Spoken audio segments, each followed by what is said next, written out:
My name's Jonathan Brown, and today I'm going to share some ideas for how I think we can have a more understanding society, and I want to share some of my personal philosophies for how we communicate and how we share our stories.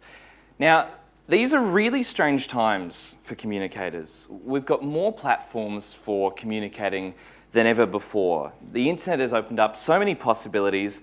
We've got so many different ways of connecting, and more are emerging every day. Now, I'm really excited by all of the great opportunities we have at the moment. I think they're really exciting, but I'd like to put out there that I think we've got things a little bit arse about. I'd like to contend that we're talking so much that a lot of the time we've forgotten why we're speaking in the first place. Now, my background comes from community radio. My first experience with community radio station was with my grandpa. At the age of 10, he took my cousin and I into his local studio, and he opened us up to a whole new world. And that whole new world was sound effects, specifically farting ones. Hundreds and hundreds of farts, little farts, big farts, short farts, long farts. And really, I never knew there was so much choice. But something that it will always stay in my memory is how happy that place made my grandpa. That radio station gave him the opportunity to speak where he wouldn't normally be heard. His weekly radio shows gave him the chance to share the things that he loved, and I think there's something really beautiful about that. Something about that experience has stayed with me for years, and I don't think it was surprising at all that I threw myself into the world of community radio not long after. Community radio exists on the basis that everyone in our society deserves a voice, that they deserve to be heard, that they deserve the opportunity to share their story. Community radio has touched the lives of millions of Australians as volunteers, as listeners, and community radio has shared so many unique Australian stories that really wouldn't have been heard otherwise. From my experiences in community broadcasting, there are a few personal philosophies that I'd really like to share. The first is a personal statement that I think everyone should make. Yeah, there we go, okay. And that first idea is the concept that my voice matters.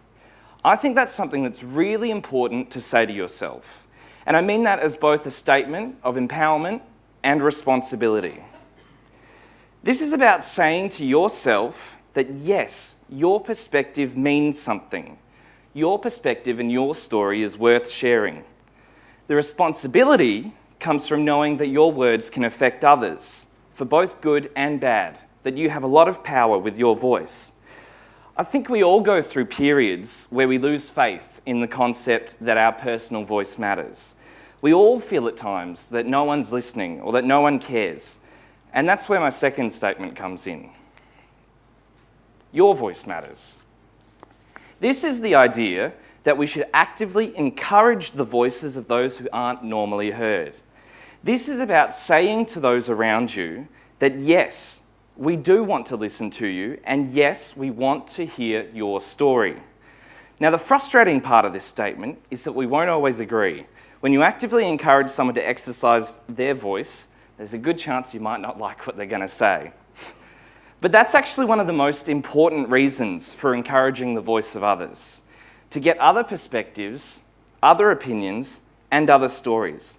Unless we seek new perspectives and stories, then the status quo will reign supreme. Nothing will ever change, for good or for bad.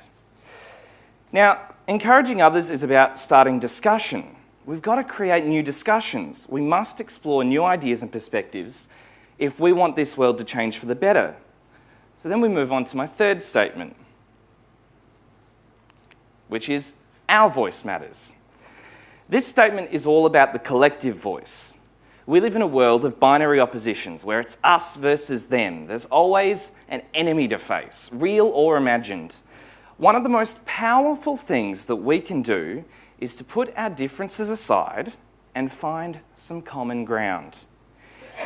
If we can come together on the key things that matter to us all, if we can come together with common human kindness, then we can stand together and say that our voice matters. This is about respecting the great strength and power behind communities. So those three statements: my voice matters, your voice matters, our voice matters. Now, these three statements work in conjunction with each other, and all of them are equally important. From my work in community radio, I feel I've experienced all three. My voice has been a powerful tool for change. I've actively helped others have a voice who wouldn't normally have it. And the community has lifted me up, and I've seen the community lift up plenty of people around me. I've been given more opportunity than I ever could have hoped out of this beautiful, beautiful thing I call community radio. But this year, I pondered to myself something. Can these values live on in the online world? So 2 weeks ago, I brought together a group of young community broadcasters to test these ideas out. I called them my CBloggers, or community bloggers. The idea was that we take the values of community broadcasting and apply it to online platforms and social networking. We taught the CBloggers some basic skills in blogging, tweeting, filming, and flogging. That's an interesting one. I'm not sure I'm comfortable with that word still. But we got them to test it all out at a big conference of community broadcasters just a couple of weeks ago.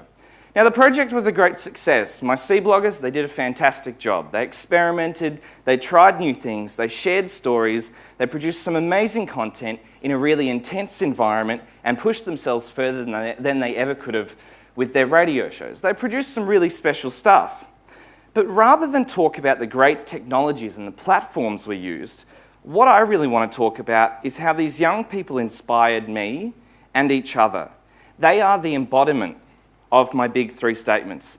Many of them saw the power of their own voices and took some risks. They shared why community radio meant so much to them and why they care about these values. They shared their unique personal stories and inspired many people about the values of community broadcasting. Many of them shared the voices of others and became the embodiment of your voice matters. They helped each other to have a voice, they identified voices that weren't being heard, and gave them an opportunity. They actively supported each other to have a voice.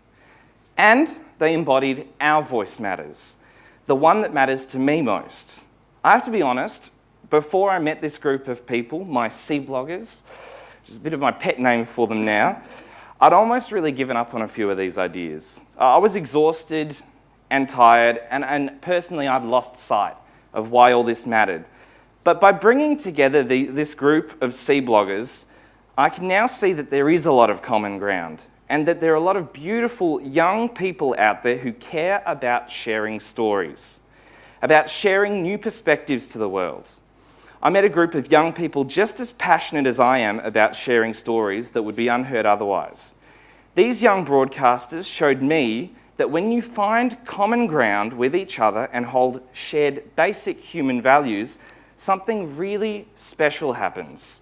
These young people already made their mark on the world one broadcast at a time.